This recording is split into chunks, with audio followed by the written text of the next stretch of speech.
আমি আজকে ছবি তুলতে পারবো না। ছবি তুলতে পারবো না মানে?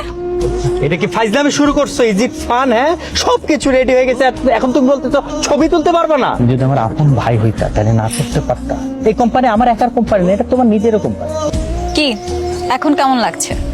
শেষ পর্যন্ত এক্স গার্লফ্রেন্ডের বিয়ে উপলক্ষে ফটোশুট করতে হচ্ছে। বাই দ্য ওয়ে, বিয়েটা কিন্তু আজকে না, কালকে হচ্ছে। তো এইসব কথা আমাকে বলছো কেন? তোমাকে বলবো না তাহলে কাকে বলবো? আমার এক্স বয়ফ্রেন্ড বলে কথা। কিভাবে পোজ দিয়ে ছবি তুলবো সেটা বলবেন না? কেমন ফটোগ্রাফার আপনি? তুমি একটা কাজ করো, আমার কোমরে হাত দিয়ে ছবি তুলো। এইভাবে ছবি ভালো উঠবে না, আপনারা পোস্ট চেঞ্জ করে আমি এই পোজে ছবি তুলতে পারবো না। আমাদের ইচ্ছে আমরা এভাবে ছবি তুলছি, আপনি কিছু ছবি তুলুন। আচ্ছা আমরা কি হাসবো নাকি এভাবেই ঠিক আছে? আপনাদের যা ইচ্ছা আপনারা তাই। আমার দিকে তাকিয়ে হাসো, চোখে চোখ রেখে। কি ছবি তুলেছেন এগুলো? একটা ছবিও ভালো হয়নি। ছবি তোলার সময় মনোযোগ কই থাকে? মনোযোগ দিয়ে ছবি তুলতে পারেন না? দেখি দেখি হাসো। বাবা কি এই মেয়েটার ছবি তো ভালো ওঠে কিভাবে? এই মেয়েটা সুন্দর না ক্যামেরাটা সুন্দর, কোনটা? তুলো তো। মানে তুমি দেখো একটা ছবিও সুন্দর হয়নি, তুমি তুলেছো তাই তোমার কাছে সুন্দর লাগছে। কি ব্যাপার? কি সমস্যা তোমার? তুমি এরকম করতেছো কেন? সমস্যা মানে কি এমন করছি আমি? এরকম মুড অফ করে আছো কেন? আমরা এখানে কাপল ফটোশুট করতে আসছি, এমন ভাবে ছবি তুলতেছো যেন মরা বাড়ির ছবি তুলতে আসছো। হাসতে পারো না তুমি? না আমি হাসতে পারি না, এখানে আমার ছবি তোলা হচ্ছে না যে আমাকে হাসতেই হবে। ও হ্যাঁ, হাসবে কি করে? তোমার তো কষ্ট লাগতেছে তাই না? আমার কষ্ট লাগবে কেন?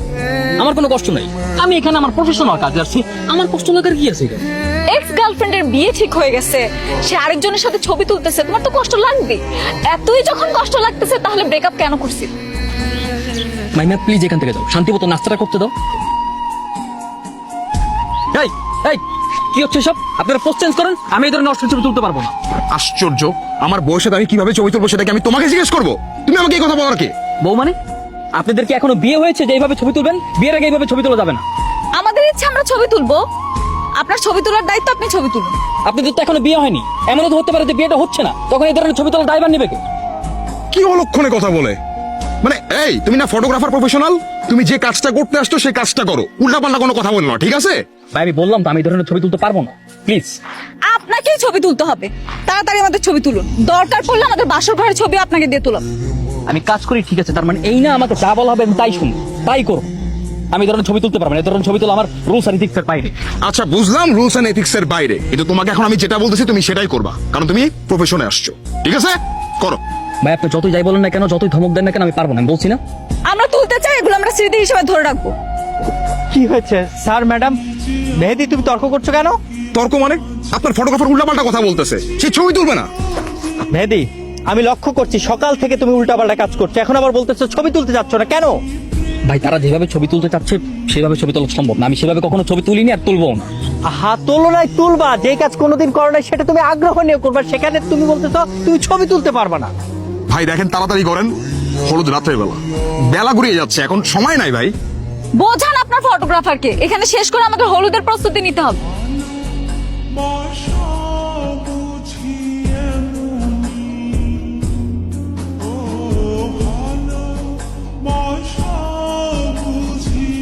আমাদের বিয়ের সময় যখন গায়ে হলুদ হবে তখন কিন্তু আমরা অনেক মজা করবো।